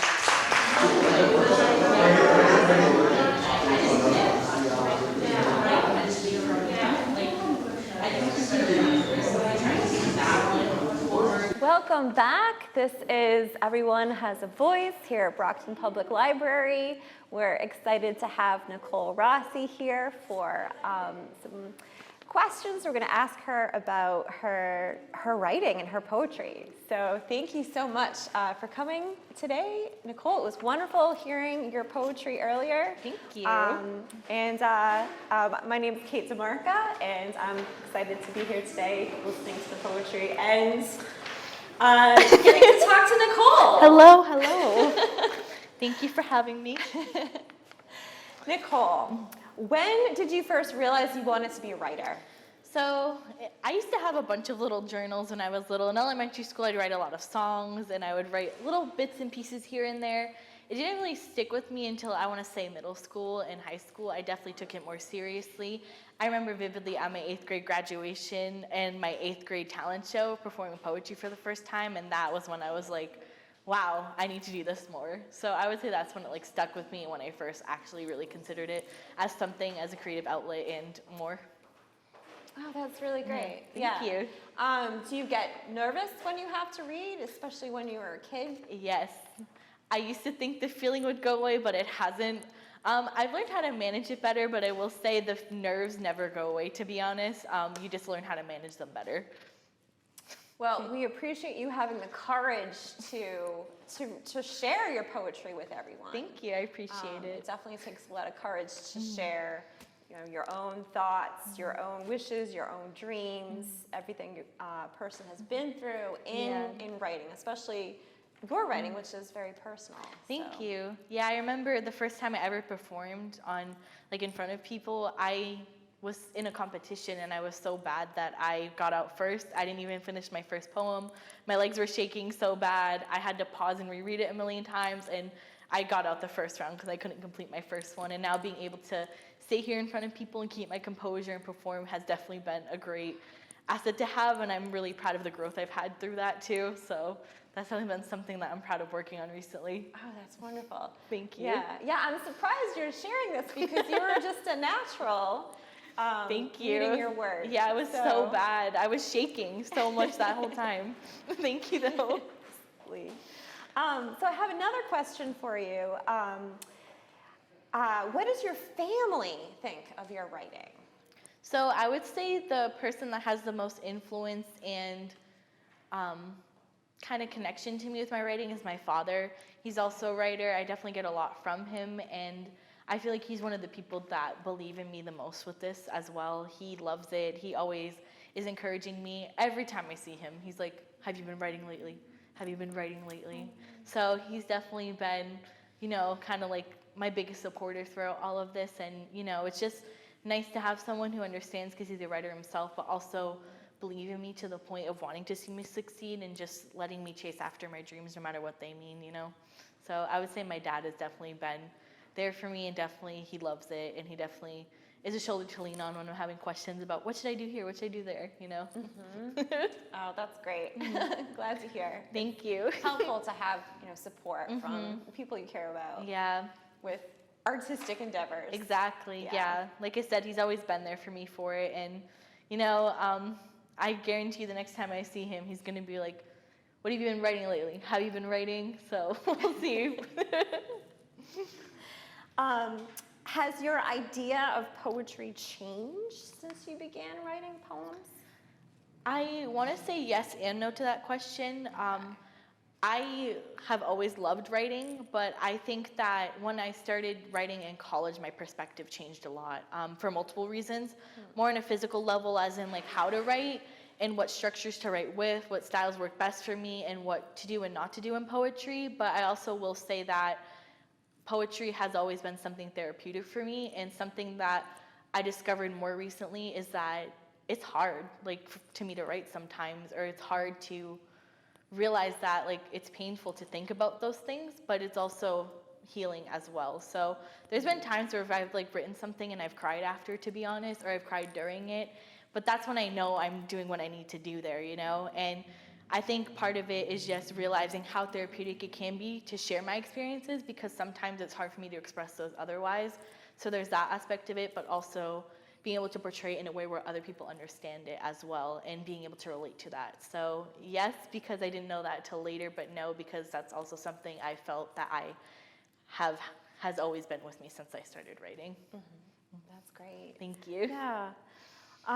So this is connected to that. Is what is the most surprising thing you've learned from writing your poetry? Yeah, so I would definitely say, like I said before, how painful it is sometimes. And sometimes I don't even know what I'm feeling until I start writing.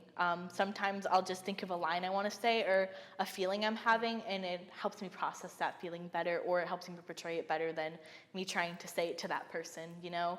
I found it a lot with writing about specifically family recently. I think that I've been processing that recently because I have the distance to now, and I think that being able to write about it has made me realize, wow, this is how I felt about this, and I just never really understood why or how, you know? So yeah. That's great. Thank you. Are you on social media? And if so, how does it affect your writing? I am on social media. I think that social media is very interesting with the way I perceived writing. There's a lot of different types of poetry out there, and I feel like recently there's been a lot of, because of places like TikTok or even Instagram and stuff, I think there's been a lot more short verse poetry recently.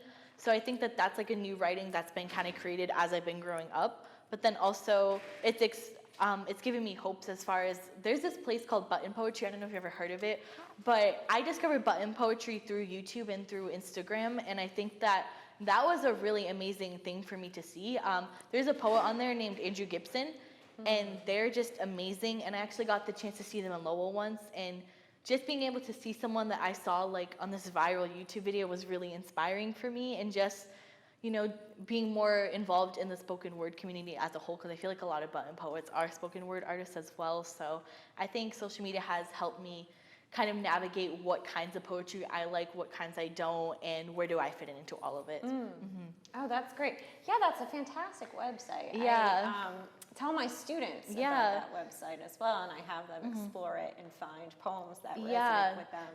And they're often really surprised that spoken word poetry even exists. It's a form of writing and performing that they're not even familiar with. Yeah, exactly. I think the way I was introduced to button poetry was actually through Neil Hilborn's OCD poem, and he definitely, he was through button poetry, and I actually got one of his books after that. But that's when I was introduced to that whole world, and I think it's cool that without YouTube, I feel like I wouldn't have been so connected to that, you know? And that's definitely the kind of stuff I want to aim more towards as I get older as well.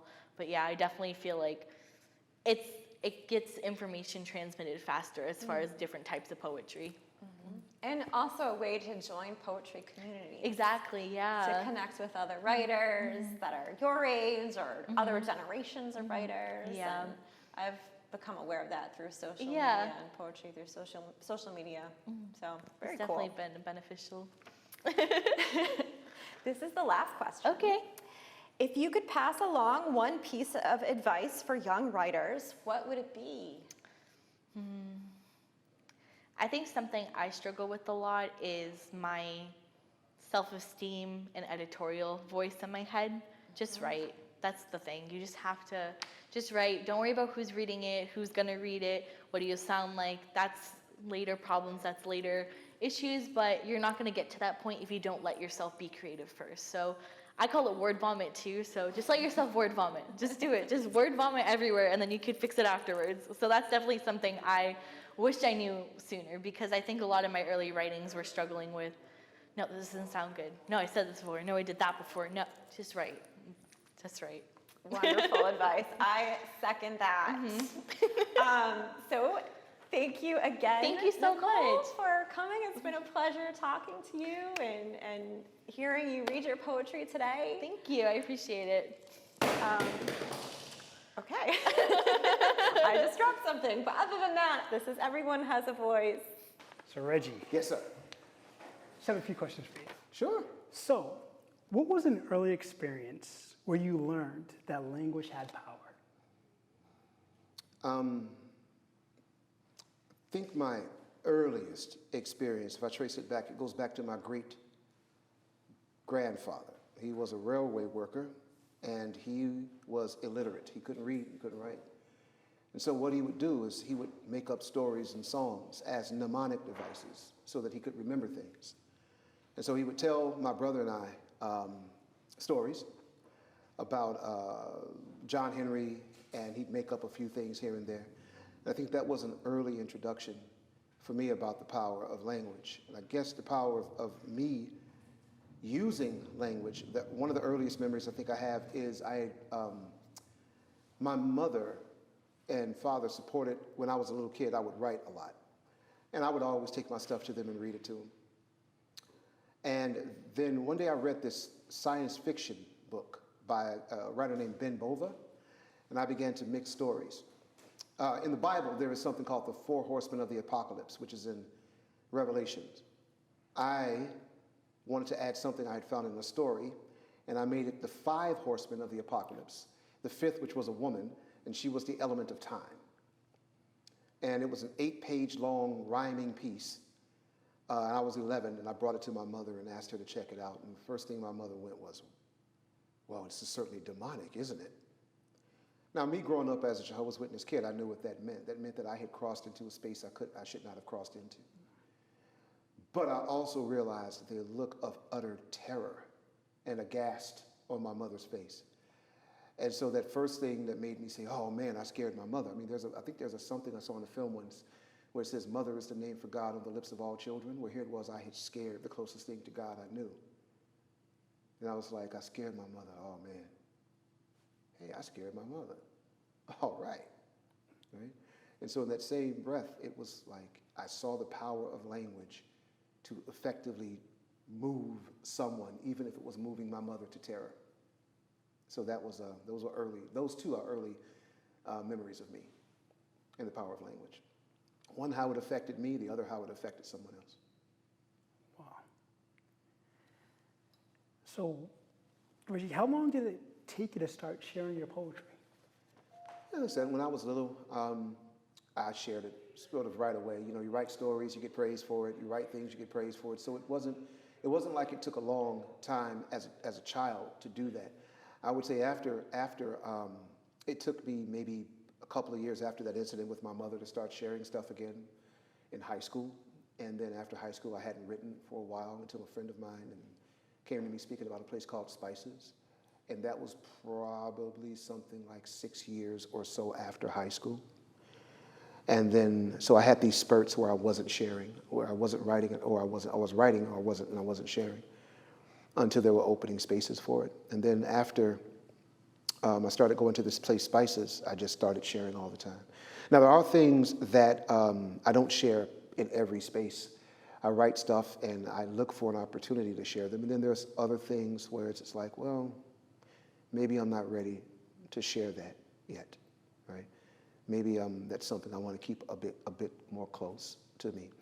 One of the things I'll say, for instance, that was difficult for me to share, the piece about the black father, yes, right? And I also have another piece that's written to my sons and to other sons, black sons, about, it's called Advice from Old Heads to Young Bloods. It's about old men and what we might want to pass on to young men, and for people who don't know about something in African-American culture called the talk. Mm-hmm. It is a talk that African-American men tend to have with their children, most especially boys, to teach them how basically not to get caught up in the white net of the world that can so often ensnare them for little or nothing. And I never chose to share those. It was only with certain folks who I would share that. My wife, who was a white woman, it took me a while, I shared it with her. And she said, baby, you got to share this with other people. And I was like, no, nah. And she said, how else do you expect folks to really understand what it's like if you don't share it? And so, being the man who I like to be, I listened to my wife. I took her advice and I started sharing. And she was right. She was right. It was absolutely something that I found I had to do. And so again, I hope I've answered your question to some degree, and maybe a little bit more than what you was hoping for. But yeah, there are pieces I had chosen not to share, and then I'll open up and find a space to do it. Yes, you did. Yeah. So how do you think you've evolved as a writer over the years? Well, when I first started off as a kid, I'm writing about, sweeping chimneys and mowing lawns, even though we had no chimneys or lawns where I was from. I was basically imitating the stories and the poems I had looked at and some of the stuff I was looking at on television. I do again see that things began to shape more and more once again I started separating myself from my parents, right? So much of, let's just say, their initial influence, and one starts to look at oneself as an independent individual being with thoughts that may be different from them. So that began to change. And then once I started to go out into my 20s, my work became a bit more, I would say, driven by anger. Maybe it was the anger that I had from growing up or whatever, the unanswered questions. And 20 is a tough, decade anyway, and trying to figure out your way in the world. So my work was basically dealing with two things, which was political anger and outrage and sexual attraction, right? And it hit me too that anger and outrage and sexual attraction can be two volatile, potent mixes, bringing those two together, and not always in a good way. And I had realized that essentially so much of my work was external, me having to tell someone, and that the work of that was dealing with sexual attraction was moving toward the erotic, almost to the pornographic. And I'm in my 20s, so what do I know about the body?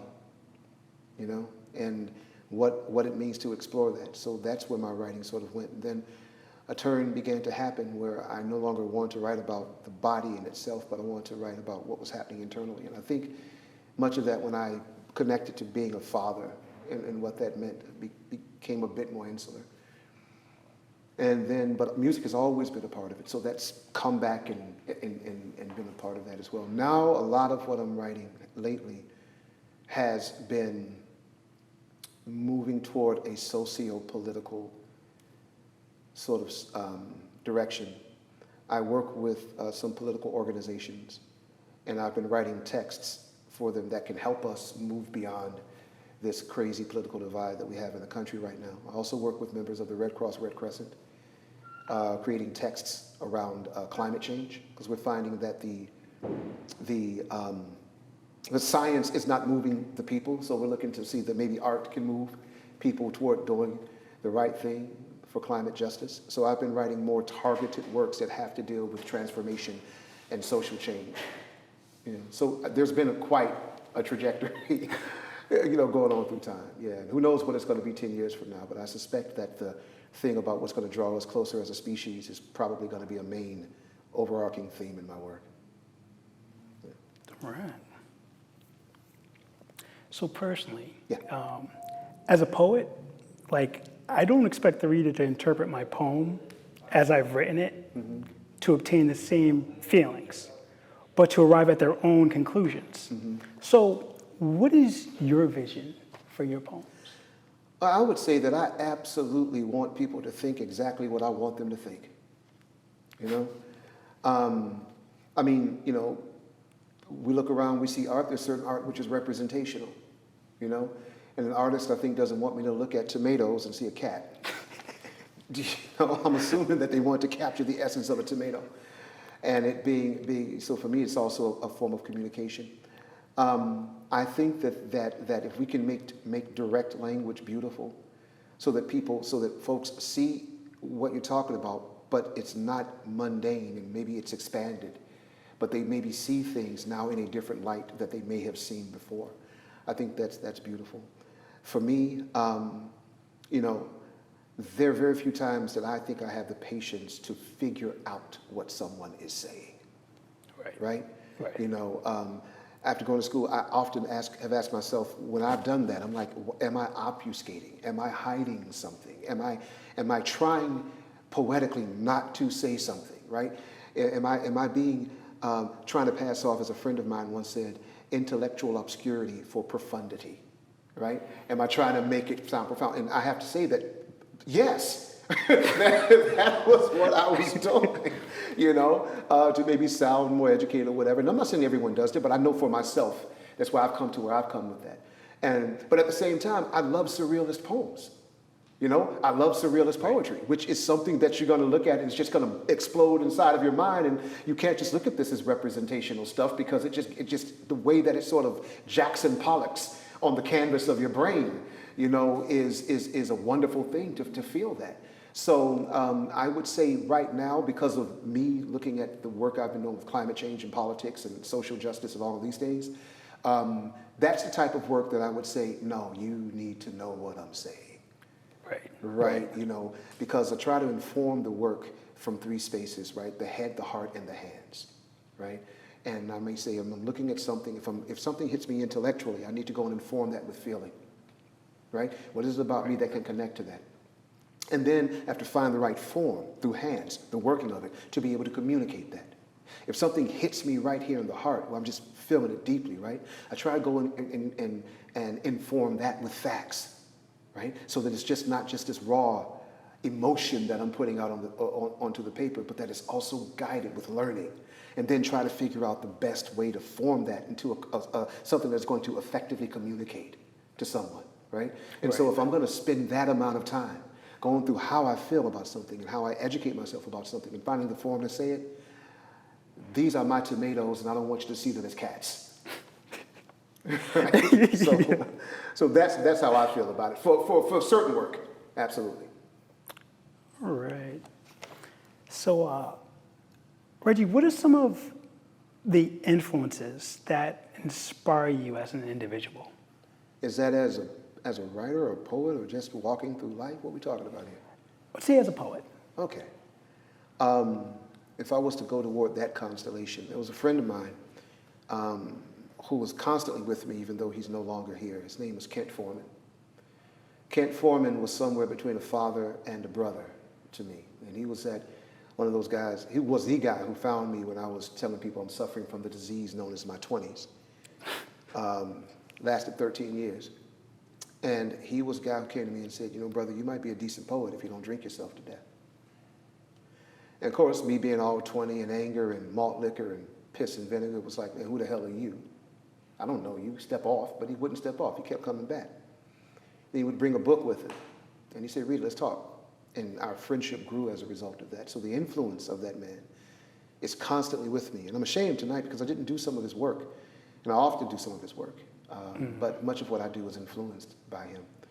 And he I would say, was what I think John O'Donohue and the ancient Irish would call the Anamkara, the soul friend. Right, you know, cat who understood me in ways that my father, though I knew my father loved me beyond measure, he just couldn't understand me. Then there are other people who fed, you know, into that. There were the works of the Black Arts Movement, Sonia Sanchez, Amiri Baraka, Askia Touré, Larry Neal. There was also Walt Whitman, who is a constant poet for me, who I look at as the first poet of American democracy.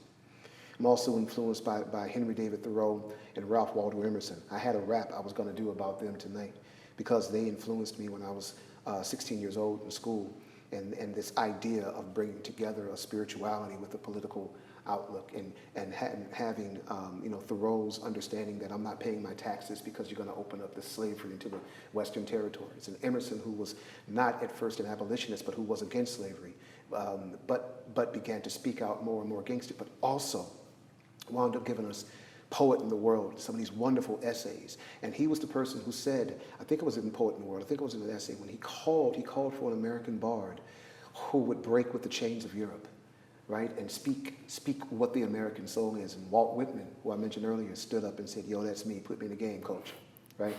And so understanding how, and I didn't get this until all later too, how intellectually Thoreau and Emerson influenced Whitman, right? Who also then came to, his work began to influence two people who I absolutely loved, which was Langston Hughes and Pablo Neruda, right? Both intricately and intimately influenced by Walt Whitman. I Hear America Singing was the presage to I Too Sing America, right? From Langston Hughes. And then we have the litany that Whitman brings about is also emulated in some of Pablo Neruda's work, especially, you know, his Heights of Machu Picchu and work like that. And so all of these people began, you know, who I didn't even know, right, till I started sort of doing the biography and the background of the people who've influenced me. I'm constantly influenced by William Shakespeare, and I do a lot of stuff with the works of William Shakespeare. The person who's freed my voice as far as where I can go with it, as far as between page and stage, was a woman named Jane Cortez, who is also no longer with us, but she was with a group called the Fire Spitters, and they were fantastic, fantastic jazz group, and she was just like up there on stage, man, like some conjurer, just giving it up and just doing it, and just bringing down fire with her words, and always maintaining her humanness. Sonia Sanchez, who I mentioned too, was very human toward me at a time when I had done something that she could have been a little bit angry with me about, but she was always reaching for the better part of herself, and therefore in her reaching for the better part of herself, she brought me to the better part of myself. Extraordinarily influential, people for me. And then there was Patricia Smith, who worked for the Boston Globe and who has now been just won some great prize of work, which she's so well deserved for. She was one of those people who kept me writing, and always just not only just the work that she puts out, which is exquisite and is beautiful and is telling. And she said something, I don't ever want to write a piece that my mother couldn't understand, Right. And she said that. And then, but just the sheer humanity of her and the graciousness of her, just as a human being. So those are people who have influenced me, still influence me in ways that I probably can't even recount right now. Right. So legacy is extremely important. And if you could pass along your advice for poets or anyone considering the arts, what would it be? Well, it's not like I got a bunch of advice, but I got more questions than that. But earlier I was doing a piece. It was about Jimi Hendrix, and in it I had a passage that said, sometimes we need to distort the accepted and accept what is distorted, right? And to me, that's a way of saying we have to challenge perspective. Some of the things we think are twisted might be right, and we might be twisted. Some of the things which we've accepted were twisted, right? But we have to figure out how do we untwist ourselves from those things that we've accepted. Well, that's also can be the case with art. There's a art we like and art we don't like. And I think we need to move toward whatever it is that causes us to say any of several interjections. Something that makes you go, huh? Maybe you want to move toward that, right? Maybe there's something in that, because art is ultimately about a question rather than it is a statement, right? Art is a thing that asks us, okay, does anybody feel the way I feel? Holla if you hear me, right? And so if you go, huh? Maybe they're saying, come check this out. If you go, ugh, come check this out. If you go, what? Come check this out. If you go, ha ha, come check this out, right? Whatever it is that produces a reaction in you, move toward it, even if it's disgusting. Find out why you're disgusted by it. Is it because it's actually disgusting in itself, or is it because we've been culturally programmed to not find it, to find it disgusting, right? And so that's going to ask us to constantly question the self. And that's what art does, constantly question the self. With poets, I would say, first and foremost, find the people who you think exhibit your voice, right? Think about yourself as a demographic. So if you're an Asian, lesbian, Christian who has a disfigurement as far as internally or externally, and you have a disability, search out the work of those folks. These people who have been living as your demographic, they've experienced things. Find out as much of that work as you possibly can. That has a good chance of leading you to your deeper inner voice to help express who you feel you are as far as what the world sees you as. And then after that, after you've done that, branch out from that and see how that demographic also relates to the rest of the world. I would say don't just get caught up in one particular kind of art, right? All art feeds all art, right? So if you're a poet, don't just get caught up in what you read, get caught up in what you look. There's a wonderful tradition of what we call ekphrastic art, which is looking at visual art and transforming that into writing, right? And there's also the dance arts, there's the movement arts, right? Try to capture that. Understand that movement is also a language and it teaches us something, right? Listen to music. Understand try to understand what in our language is also being heard in the actual music that we're hearing. Let it, open yourself to it and let it feed you. But always approach it with the central question, what's there waiting for me to know? Right. What's there waiting for me to know? And if we approach it with that of what's there waiting for me to know, instead of, sort of, I'm going to approach this from the perspective of what I already know or already think I know, then we don't let art of any kind really work its magic in us. We can only do that when we're open to it. We can only be open to it when we have more questions than statements. All right. So one last question. Sure. With the evolution of social media, how has this platform affected your writing? And is it for the better or is it for a detriment? That's a good question. I mean, it's definitely going to affect language, but technology has always affected language. There was no word television before there was a television, right? And so once there was a television, we had the word television, we put that together. Now you see television in poems. You go back and you look at how the advent of the rails affected railway travel, affected language. We get the word caboose, we get the word telegraph, we get all of this other kind of stuff. So it begins to bring in different other kinds of language. Okay. So it feeds it, and because American language is so robust, we have American English is so robust, we have 1 million words in our language because we bring it in, right, and we date it.